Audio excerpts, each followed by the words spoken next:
Deafening Chord is as good as advertised. Spider-Man Noir is actually kind of okay. And Neil. Today, we're going to look at three great Marvel Snap decks, but first, let's talk about the new Series 4 card, Deafening Chord. It is a one-cost skill. It is on reveal, afflict an enemy character here that costs 3 or less with -1 power and move its text. The card is incredible. I've seen a ton of opponents using it. I've played it a bunch. It has a ton of use cases where it can be one of the most powerful cards in the deck, and at one cost without taking up a board spot and still having an impact in power. This is a card that does not have a major downside and has huge upside. This is a must own card. One of the best Deafening Core decks I've seen is this from Husky. Husky Puppies is one of the most prominent Marvel Snap creators, and he is using Deafening Chord in the Zombie Shell as a way to play cards under Zombie Scarlet Witch without getting that negative ability.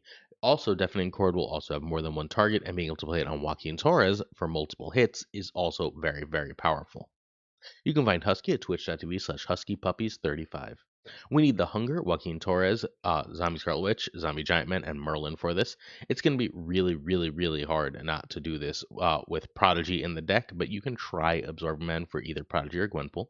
Viv can be Werewolf by Night because you run Merlin and skills, and Clea can be Rocket, Raccoon, or Iceman, although Clea is genuinely, actually phenomenal here. We'll talk about why as we go.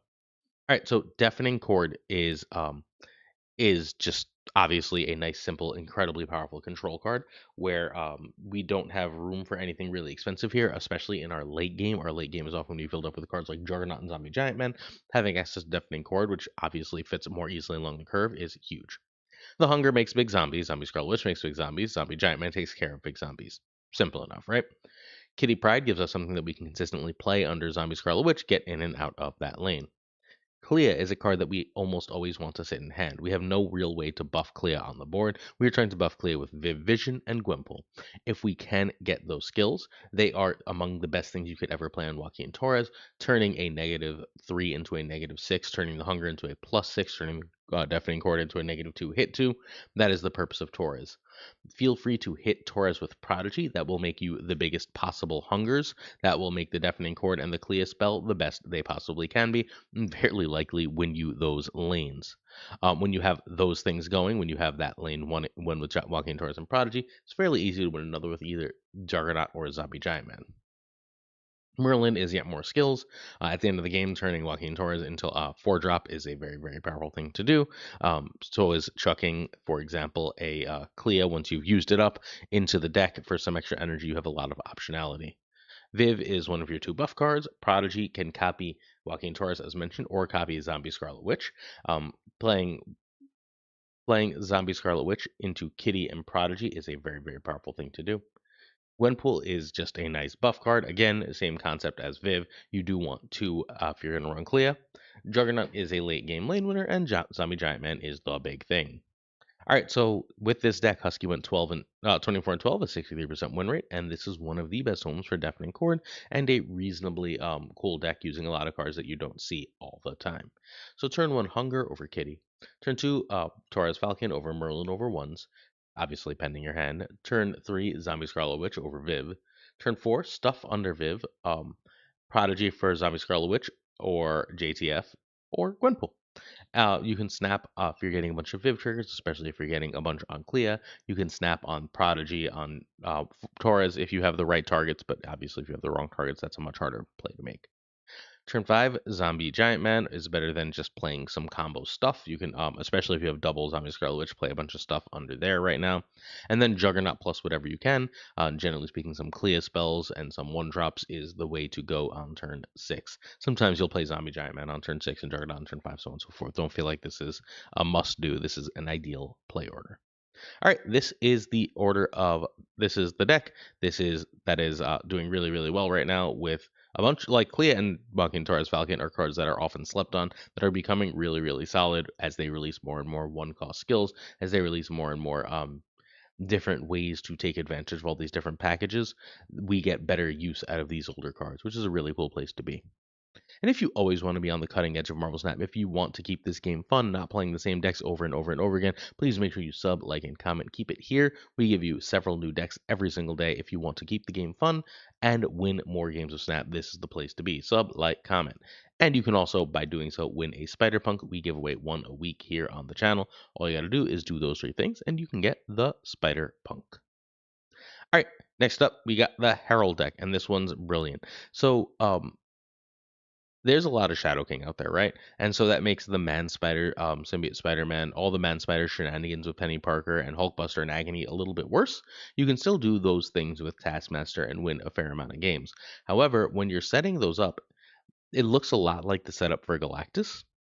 And people are now playing around Man Spider and not Galactus, right? They're trying to Shadow King that lane. They're trying to win that lane that way. And you, by virtue of having Galactus, have this extra super powerful win condition. You can even do things like get Galactus out on turn 5 with your Man Spider or your Penny, and then on turn 6 you can Man Spider that Galactus over to another lane to get wins. Galactus is absolutely huge in winning games right now. It eats combo decks. If you're running against a Cerebro, for example, and they don't play that Cerebro super early, you should be able to blow up their whole world before they can do anything about it. Like, you have a ton of plays like that with Galactus, who is suddenly really, really strong. You can find Bullseye Qwerty at twitter.com, excuse me, not twitch.tv, twitter.com/bullseye_QWERTY, where he posts constant decks if you want a really good stream of powerful decks. A lot of them come from these videos and other top players too. This deck needs basically the Man Spider package, which is Agony, Penny, Symbiote Spider-Man, and Man Spider. Superior Spider-Man is necessary for this version of the list. We could try Luna in that spot. I'd rather just have an extra ramper than that. Galactus is also needed for this version. Alioth can be Juggernaut. I think Alioth can also be Zola. So can Phoenix Force. Luna and Wave are also options here. Okay, so play. Play Agony in one lane, and then the next thing you play on Agony will give you the energy to do the Man Spider thing if necessary. You can also save Agony, and then later in the game, you can play your Man Spider in that lane. It'll pull over your Penny Parker and double it. That's the use for Agony here. In a pinch, you can play a Penny Parker on it for an extra energy. Adam Warlock is a great way to trigger Superior Spider-Man. You play Adam Warlock wherever you think your opponent's going to play, wherever they have played a 1-drop, and as soon as they have played a card there, Adam Warlock loses. He gets 1 green power, and Superior Spider-Man is turned on. Hulkbuster works double Man Spider, while also obviously being a good way to get green power. Penny Parker is a 2/3 that gives us a merge card that will give us a move, and in addition to giving us a merge card, can also end up giving us the energy we need to ramp into Man Spider early. Superior Spider-Man is early ramp for Man Spider or Galactus. Penny is usually just for Man Spider here. Negasonic gives us to win a lane we're ahead on without any extra concerns. Peef is a merge card because, sometimes people blow us up, or sometimes we blow up the whole board with Galactus. Being able to bring something powerful back with Peef is pretty freaking good. Symbiote Spider-Man doubles or the Man Spider lane, where you play Man Spider, and you can move Man Spider into that lane to redouble it, and that'll let it be Taskmaster copied. Where if you Hulkbuster Man Spider, it is all of a sudden the last card played, so you can Taskmaster it that way too. Symbiote Spider-Man also gives us the power of playing a Galactus, triggering, and then getting a 13 power Galactus, which wins a lot of games right now. Man Spider doubles things. Again, don't be afraid to just play the straight up Man Spider into Taskmaster game plan, or Man Spider into an Alioth/Negasonic Elsewhere game plan. That's still going to win plenty of games of Snap. Taskmaster is meant to copy Man Spider, but don't be afraid to copy a 13 power Galactus, for example. 26 power in the lane is usually pretty good for a single lane. Galactus can be played on turn 5, generally speaking, on Symbiote Spider-Man, or played on turn 5 to see if you can steal a win, and then Man Spider. And then just decent power there. And then Alioth is blow up the thing. All right. So Agony, turn 1, Penny or Warlock on turn 2, Superior if Warlock or Spider if Penny on 3, Man Spider or Symbiote on turn 4. Turn 5 is Galactus, or we can do the Man Spider and buff. Turn 6 is Taskmaster Alioth, and we can also Man Spider if we played Galactus and just have a 13 power lane. That's reasonably powerful. Odds are we can find something better to do, but that is an option as well. This list puts up a ton of points. It is a giant surprise right now. Ain't nobody playing around Galactus. Go win some games of Snap. Hey, if you're interested in Raid Shadow Legends at all, I have an account. I have make some YouTube videos. There will be one coming up hopefully later today, if not tomorrow.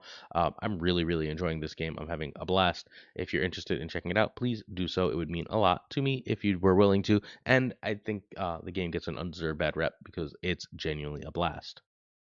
All right, our final deck of the day is an update to a deck we featured on Thursday's video. Thursday, Friday, time runs flat circle. You know the drill. This is the Spider-Man Noir Surfer deck that we featured from a Twitter user, and then Safety played a bunch of and updated into this, and had really good success. Spider-Man Noir is not a card you want to own. It is still largely a bad card, but hey, it's not bad in Surfer, and it might get better as we get more Surfer cards. So like it's a card worth keeping an eye on. If we had a second Makari, a second thing that does what Makari does, this would be a really great card. Okay, so you can find Safety at twitch.tv. So Safety Blade, we need Noir and Makari here. We're gonna need more high series stuff, just fair warning. Gwenpool or Galactic can be Absorbing Man or Sarah. Uh, Carter or Shaw can be Torch First Steps. Viv can be Nakia. Spider-Punk can be any good 3-on-3. I'm partial to Mercury, but Fastos and Nakia are fine there too. Okay, so Safety's Surfer Noir. Domino gives you a 2. So basically the idea is Domino on 2, Makari plays yourself, and then you play a 3-on-3. After you've played that 3-on-3, if you play Noir, you are now triggered for Spider-Man Noir. 3 plus 3 plus 2. Makari plus Mobius plus Domino is 8. You're going to get the Noir. At that point, basically anything you hit is a good hit. You don't super want to hit Mobius, but basically everything else you hit is massive power. Shaw will be 10 power. An 8 power Gwenpool or Galacta are nice to have access to. 8 power Surfer is sort of a miss, but that's your only real miss. 8 power Viv is fairly likely to win that lane for a while. A bajillion power in Brood seems good too. All that is really, really nice. All right, so turn 2 Domino, turn 3 Viv over Mobius or Punk, turn 4 if Makari popped out Noir, if not Gwenpool over Galacta, turn 5 is just a nice simple 3 plus 2. You're generally playing Brood, Carter, or Shaw. Sorry, I guess you're not playing it. You're playing Brood, Carter, or Shaw. You can also play the Galacta or Gwenpool or even the Noir here. Then turn 6 Brood, Carter, Shaw plus Surfer, and hopefully win. Surfer's a little slept on right now. I've been having a lot of success with variations of this deck. It's not the best thing you can be doing, but it's not as bad as people seem to be making it out to be. So hey, Spider-Man Noir, decent Surfer card, and we'll have more Surfer decks for you in the coming days as our good friend, what's his name, Prodigy is coming out, and not Prodigy. Prodigy's already in the game. Prowler is coming out. Our good friend Prowler is coming out, and he is a 3/4, which means we will get some Move Surfer in the coming days, in addition to our Noir Surfer. Let's go, Surfers all around.